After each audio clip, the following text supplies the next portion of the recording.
Today I'll be talking a little bit about how to self-educate yourself in investing, and specifically how to self-educate yourself in investing in the stock market.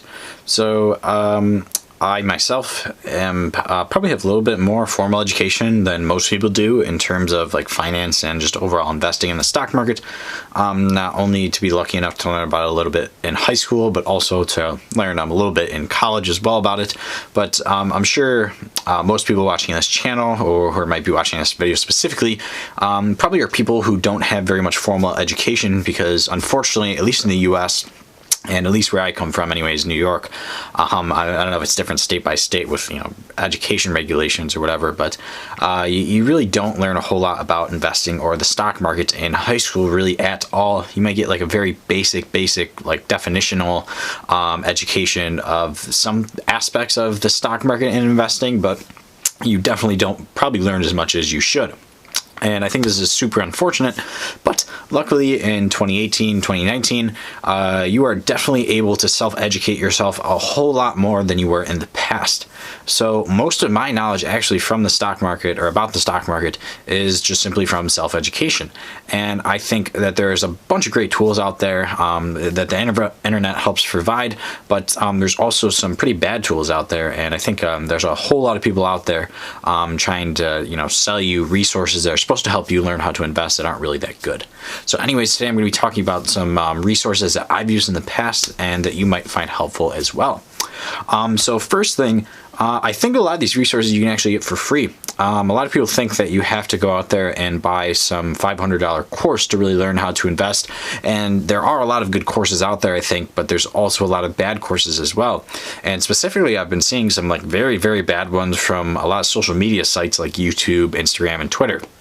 And how I know this is bad, because, well, one, you could just simply look up reviews, and two, when I actually watch some of these people's content, it's kind of clear they don't actually know as much that they act like they do about the stock market, and they seem to kind of put on this facade that they make a lot more money than they actually do, or are a lot more wealthier than they actually are, to kind of prove the point that they know how to invest in stocks, when it doesn't seem like this is true. So I definitely don't think you need to go out there and buy a very expensive course or get like a monthly membership group. I do none of that. I've never ever bought a course in my entire life, and I probably never plan to.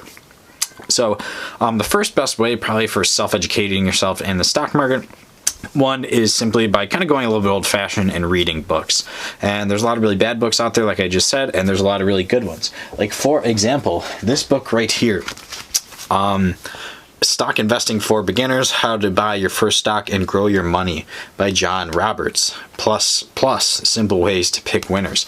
This book is, let's see how long this is. This is book 65 pages, and with the, beginning and end pages and everything, it's probably not even 50 pages. I bought this on Amazon for I think it was like $2. And this was not a very good book at all. It was actually really, really bad. It was like a very poorly written book. It really did not have a whole lot of stuff.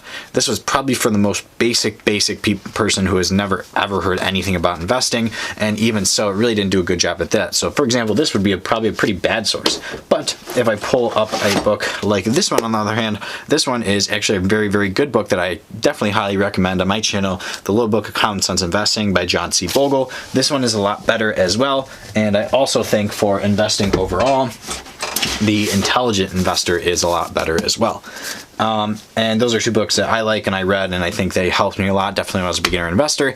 And why I say book reading is one of the first ways to self-educate yourself, because I think it's absolutely astonishing how few people out there read, I don't want to say self-help books, but books that aren't novels, that don't have narratives to them, books that are more trying to, I guess it is self-help, but books that are trying to help you out in a certain way of life, whether it be how to meditate, how to invest in the stock market, how to do your personal finance, things like that. I'm sure if you look back on your own personal experience, you probably haven't read a book since high school, and if you had read a book, it's probably some sort of novel, like some, I don't know, mystery thriller or something like that.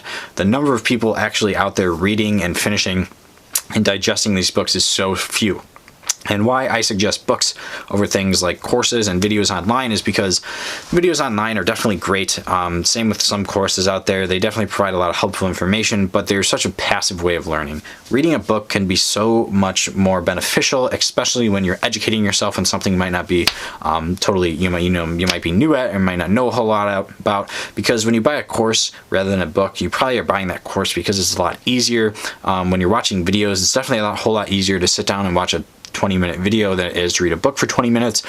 Even though when you're reading that book, you're probably retaining a lot more information. This is research shows. Wow, it sounded like I had a lisp there. And you are definitely not returning nearly as much information if you're watching a video. And that's just simply because watching a video or listening to a podcast is very passive. Not that these are necessarily bad ways to learn, but you're likely going to retain and learn a lot more when you are reading a book, and that is just proven by enormous amounts of research. So that is why the first thing I always say to people is to buy these two books. They're really not terrible reads. They're definitely pretty good for beginner investors. You get a very basic understanding, and there's so many other great books out there as well. I read a book probably a month, I would say. That's a little bit, at least a minimum of a book a month, I should say. I'm in college though, so I do a lot of reading. Other than that, another great one I like is Rich Dad Poor Dad. This is by Robert Kiyosaki. This is a great one just for like personal finance and entrepreneurship, stuff like that. But I think books are super important.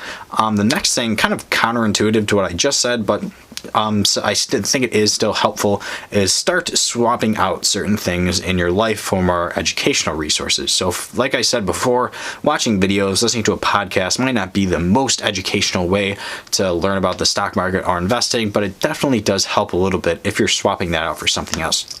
So, for example, I used to not watch a lot of like Netflix and Hulu, but I definitely watched more than I should. And I also watched a bit of YouTube videos that weren't necessarily educational. But I started swapping out non-educational, more entertainment-purposed YouTube videos and TV shows for more educational YouTube videos. So if you want to learn more about stock market investing, you can definitely check out my channel, and that's it. That's in this video. Just check out my channel. There's nothing else you guys need to do. Go to my channel. You'll learn everything you need to know about the stock market. I'm just totally kidding there, but honestly though, there are a lot of great resources and a lot of great people out there on YouTube providing information for totally free about the stock market, which is really something that's like truly amazing, I think, and kind of crazy to think that there's literally professors out there posting their lectures online for totally free on the internet for you to watch and see, which is, like I said, pretty crazy and amazing. But definitely don't spend all your time doing that. I still think you should do some more purposeful education. But if you're, let's say, spending an hour a day watching TV, you could very easily switch that out with an hour a day watching educational stock market investing YouTube channels. And check out my channel homepage. Actually, besides my channel, I have a list of ones that I enjoy and I watch and I think are pretty helpful. Another way you can self-educate yourself, these two online resources that are mostly free, but they do offer paid services as well, but they're pretty much free, that I think are totally awesome and amazing. One is Khan Academy and two is Investopedia.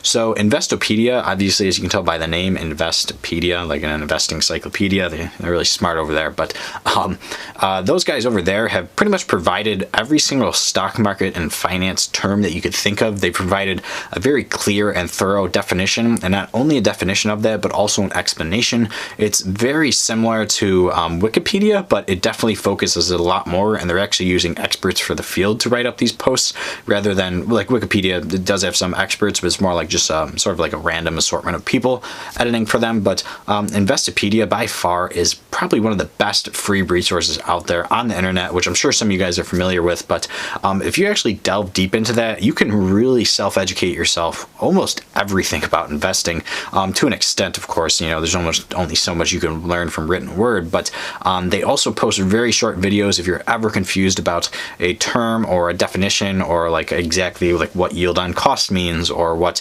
I don't know what else, what dividend investing means. Like just like from the most basic terms to pretty complex terms, they actually do a very great job of not only explaining that in word, but they also have little short animated videos that explain it in like almost layman's terms. So that is super great over there. And then Khan Academy is actually slightly different. They have a whole assortment of topics they talk about, but they do talk about, I don't know if you want to put it specifically in an investing category, but more of like a personal finance in terms of like more of an educational aspect, like what you would be learning in perhaps a college class.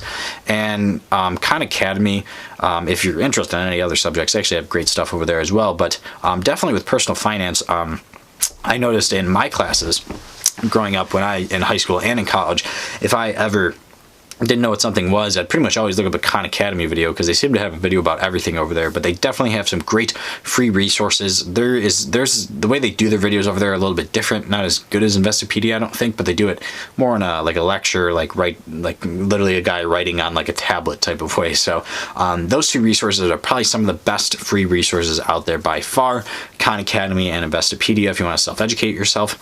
And besides that, I think it's also important, like I was saying earlier, to just simply in your free time, watch those investing videos on YouTube, listen to investing podcasts while you're on the road, while you're working out, while you're doing your morning routines, like whatever it might be. I find replacing, like I listen to a lot of music, like I'm sure most of you guys do. You just have your headphones in all the time, whether you're at your work or working out or whatever, driving, whatever it might be. Replacing music with podcasts that were actually educational, not just entertainment purposes, definitely helped me a lot as well with replacing entertainment videos with educational videos. And I think the one reason that I was able to do it so much and to such a large extent is because I actually enjoy this kind of stuff and I like this kind of stuff. And I definitely narrowed it down to some creators that were not giving as much entertainment, but more towards purposeful and meaningful value as well. But besides that, guys, there are numerous free resources out there. I mean, some other random ones I do watch some not super often, but every now and then. Yahoo Finance videos, CNBC videos. I use Finviz as an online tool as well. Those are all great tools, more than necessarily self-educating platforms, but they do give you up-to-date on news if you're interested in that. But other than that, guys, that's really it for this video. I hope you guys enjoyed this video, and definitely let me know in the comment section if you know of anything else that you might be interested in, or if there's any other like helpful self-educating resources out there. But other than that, guys, I hope you enjoyed.